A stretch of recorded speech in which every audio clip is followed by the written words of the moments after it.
اللہ اکبر اللہ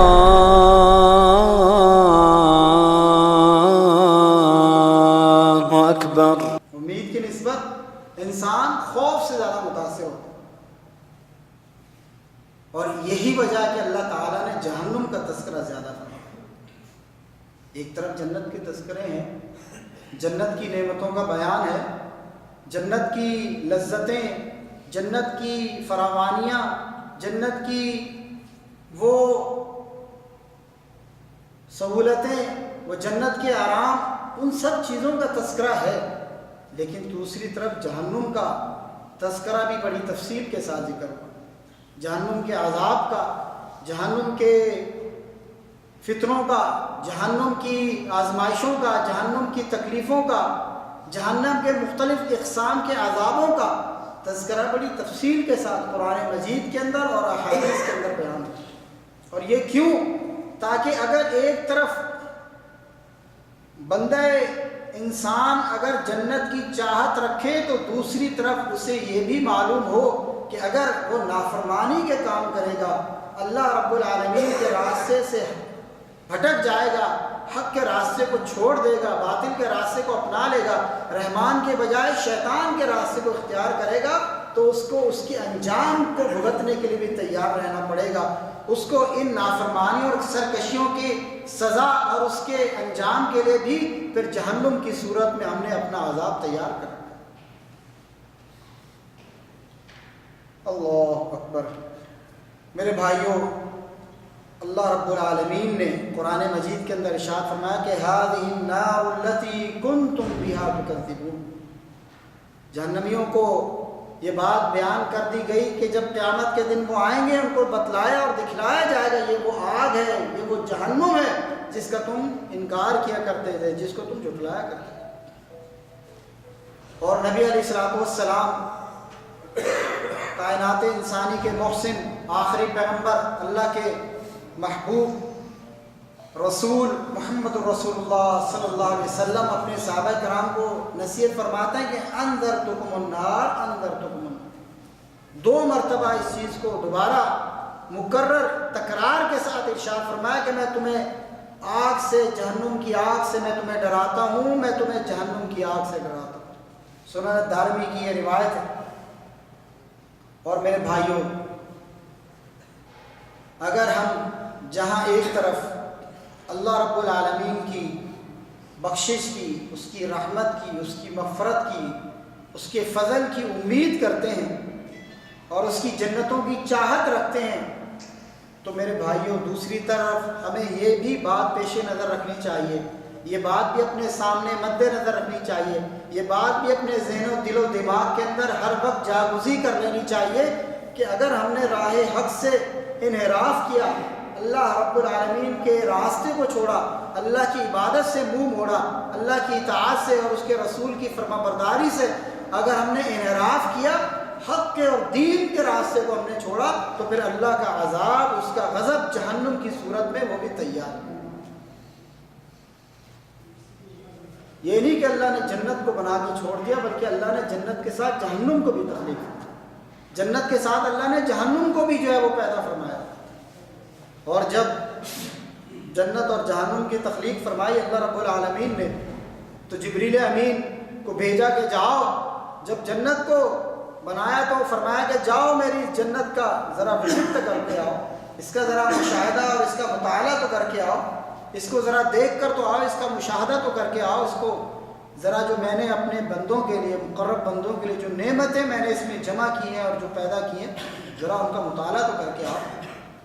حضرت جبریل امین جاتے ہیں، جنت کا وزٹ کرتے ہیں، جنت کو دیکھتے ہیں، تو واپس آتے ہیں تو اللہ پوچھتے ہیں ہاں جبریل امین تم نے کیسا اس میری جنت کو پایا؟ تو جبریل امین جواب دیتے ہیں کہ یا اللہ یہ جنت تو ایسی ہے اور اس کی نعمتیں ایسی ہے کہ کوئی بھی بندہ بشر اس جنت سے محروم ہونا پسند نہیں کرے، یعنی ایسی ایسی نعمتیں، ایسی ایسی لذتیں اور ایسی ایسی اس کے اندر سہولتیں انسان کے لیے جمع کر دی گئی کہ جس کے بارے میں نبی علیہ الصلوۃ والسلام نے فرمایا کہ جب جنت کی نعمتوں کا ذکر فرمایا کہ ایسی نعمتیں کہ جن کو دیکھنا تو درکنار، سننا تو درکنار، دور کی بات انسان اگر تصور کرے، اگر امیجن کرے تو انسان کے تصور سے بھی باہر کی چیز. یعنی فرمایا کہ ایسی نعمتیں کہ جن کا کسی دل کے اوپر گزر بھی نہیں ہوا، جن کا کسی دل کے اوپر گمان بھی نہیں ہوا، آپ کے گمان سے بھی آگے کی نعمتیں اللہ تعالیٰ نے جنت کے اندر جو ہے وہ جمع فرمائی. پھر فرمایا جب جہنم کو پیدا کیا، فرمایا جاؤ جبریل امین ذرا جہنم کا تو مطالعہ کرو، اس کا مشاہدہ کرو، اس کا وزٹ کرو. میں نے اپنے نافرمان بندوں کے لیے جو سزائیں اور جو تکلیفیں اس اپنی جہنم کے اندر میں نے رکھ دی ہیں، پیدا کر دی ہیں، ذرا ان کو تو دیکھ کر آؤ. جب جہنم کا وزٹ کر کے واپس آئے، پوچھا ہاں کیسا پایا میری اس جہنم کو؟ فرمایا کہ یا اللہ تو نے جو اس کے اندر عذاب اور جو تکلیفیں اور جو شدتیں اور جو مصائب اور مشکلات جو اپنے نافرمان بندوں کے لیے اس کے اندر جمع کر دی ہیں، تیار کر دی ہیں، کوئی بندہ بشر اس کائنات انسانی کے اندر ایسا نہیں ہوگا جو اس میں جانا چاہے. لیکن اس کے باوجود یہ ساری چیزیں موجود ہونے کے باوجود اور ساری چیزیں جاننے کے باوجود پھر بھی کیا وجہ ہے کہ ہم راہ حق کو چھوڑ دیتے ہیں، ہم اللہ کی عبادت کو چھوڑ دیتے ہیں، اللہ کی اطاعت، پیارے پیغمبر کی فرما برداری، آپ صلی اللہ علیہ وسلم کی سنتوں کی پیروی. علماء ہمیں بتلاتے ہیں، قرآن ہمیں بتلاتا ہے، دین ہمیں بتلاتا ہے، حدیث ہمارے سامنے آتی ہیں، اس کے باوجود ہم اعراض کرتے ہیں، ہم غفلت کرتے ہیں، ہم کوتاہی کرتے ہیں، ہم سستی کرتے ہیں، ہم شیطان کے راستوں کی طرف لپکتے ہیں. اس کی وجہ یہ ہے کہ میرے بھائیوں کہ ہمارا یہ علم اور یہ ہمارا جو معلومات ہیں جنت کے بارے میں اور جہنم کے بارے میں، یہ صرف ہماری سماعت تک محدود ہے. ہم نے اس کو یقین کی جگہ نہیں دی، ہم نے اس کو اپنے دل کے اندر، اس کو دل کے نہا خانوں میں اس کو ہم نے نہیں بٹھایا. ابھی ہمارا جو علم ہے وہ اور جو ہمارا ایمان ہے وہ یقین کی سطح پر نہیں پہنچا. جیسا کہ آج بڑی اچھی بات کی ہمارے بزرگ عالم دین فضیلت الشیخ مقصود الحسن فیضی حافظ اللہ تعالیٰ، آج ہماری جالیات میں ان کا درس تھا. فرمانے لگے کہ جب اس بات پر غور کیا جائے، جب سوچا جائے کہ انسان اللہ تعالیٰ کی نافرمانی کیوں کرتا ہے، گناہ کے کام کیوں کرتا ہے، شیطان کی پیروی کے کام کیوں کرتا ہے، راہ حق سے کیوں بھٹک جاتا ہے، تو جب اس بات پر غور کیا جائے اور غور کیا گیا تو یہ بات سامنے آئی دراصل اس کو معرفت الہی ہی نہیں، اللہ کو اس نے پہچانا ہی نہیں، اللہ کی معرفت کا علم ہی اس کے پاس نہیں. اللہ کی جلالت، اس کی منزلت، اس کی قدر، اللہ رب العالمین کی بزرگی،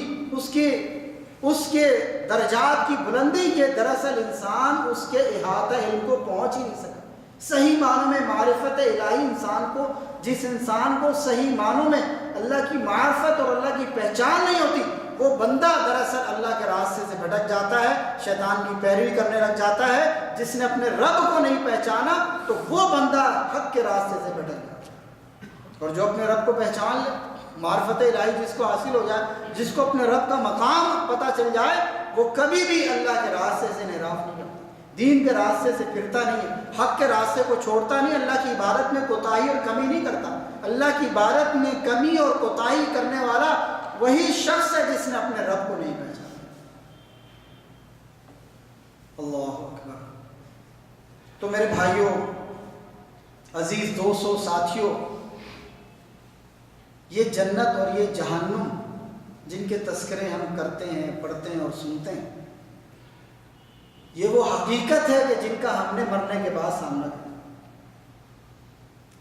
آج ہم سنتے ضرور ہیں، پڑھتے بھی ہیں، لیکن اس علم کو حاصل کر لینے کے بعد اور ایمان لانے کے بعد لیکن ہمارا ایمان یقین کی اس سطح پر نہیں پہنچتا کہ جو ہمارے اعمال کی اصلاح کر سکے اور ہمارے اعمال کی درستگی کر سکے. سن لینے کے بعد، پڑھ لینے کے باوجود ہمارے معاملات اسی طریقے سے چلتے رہتے،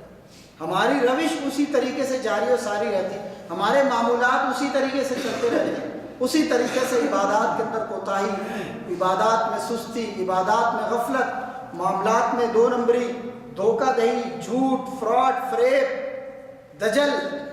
لوگوں کو دھوکہ دینا، لوگوں کے ساتھ ظلم کرنا، لوگوں کے ساتھ زیادتی کرنا، لوگوں کے ساتھ جھوٹ بولنا، اللہ کے حقوق میں بھی کوتاہی کرنا، بندوں کے حقوق میں بھی کوتاہی کرنا، ہمارے معمولات اسی طریقے سے چلتے ہیں. اس لیے کہ ہمارا وہ علم اور ایمان اس یقین کی سطح اور معراج تک نہیں پہنچتا۔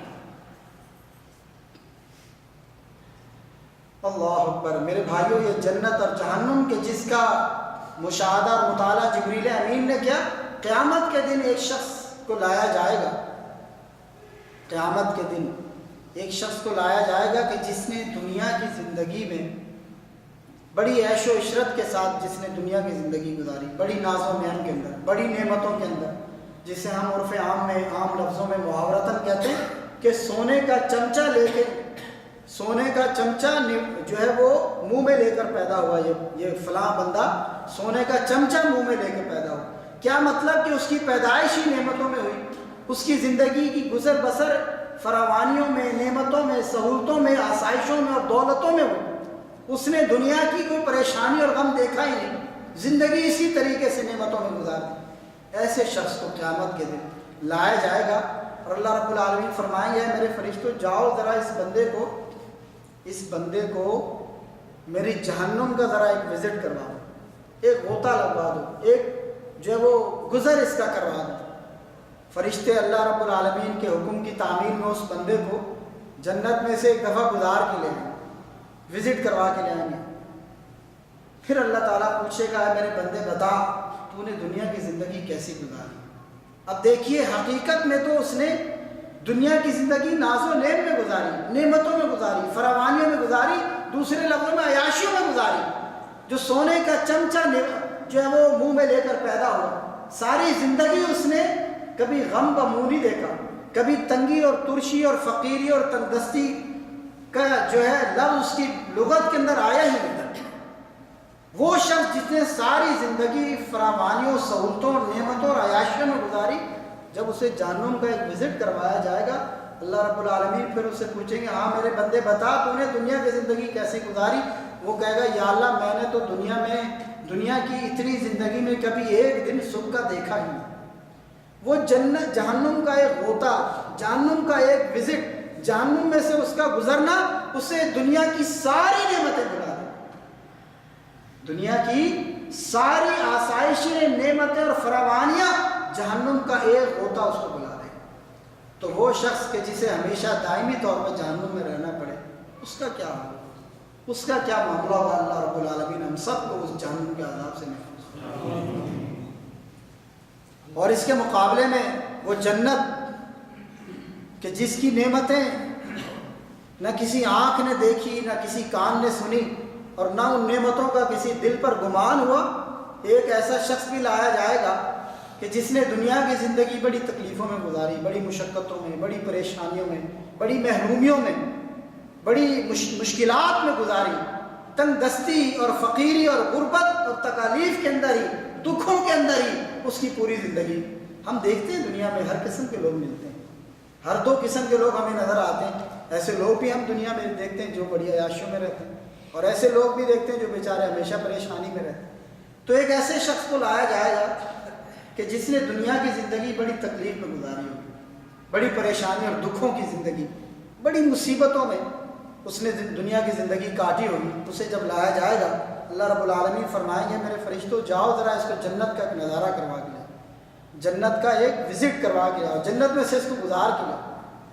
جب اس بندے کو جنت کا ایک نظارہ کروایا جائے گا، جنت کا ایک وزٹ کروایا جائے گا، جنت میں سے گزار کے لایا جائے گا، پھر اللہ تعالیٰ اس بندے سے سوال کریں گے میرے بندے بتا تم نے دنیا کی زندگی کیسی گزاری۔ اب دیکھیے ذرا تقابل اور مقارنہ، کمپیریزن جنت اور جہنم کا۔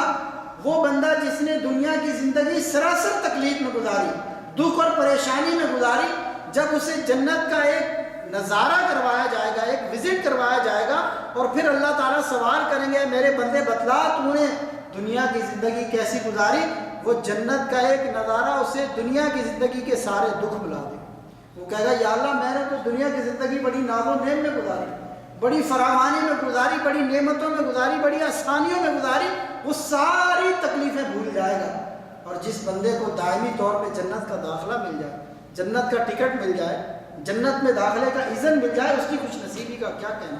اللہ رب العالمین ہم سب کو اپنی رحمت سے جنتوں میں داخل کرے۔ تو میرے بھائیوں، عزیز دوستو، یہ جہنم کہ جس کا تذکرہ اللہ رب العالمین نے اپنی کتاب قرآن مجید کے اندر جنت سے زیادہ فرمایا ہے، اس جہنم کو دیکھتے ہی کافروں کے چہرے سیاہ ہو جائیں گے، سیاہ پڑ جائیں گے، کیونکہ ان کو اپنا انجام نظر آ رہا ہوگا۔ اور اس جہنم کو میدان محشر میں فرشتے کھینچ کر لے کر آئیں گے، 70,000 اس کی لگامیں ہوں گی، اور ہر لگام پر 70,000 فرشتے مقرر ہوں گے۔ گویا کہ اربوں فرشتے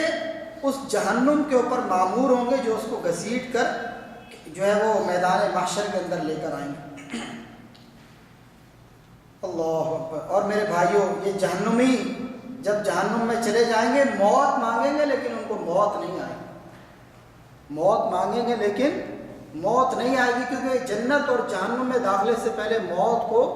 ذبح کر دیا جائے گا، موت کو قربان کر دیا جائے گا، موت کو ختم کر دیا جائے گا، موت کو موت دے دی جائے گی، موت کو موت آ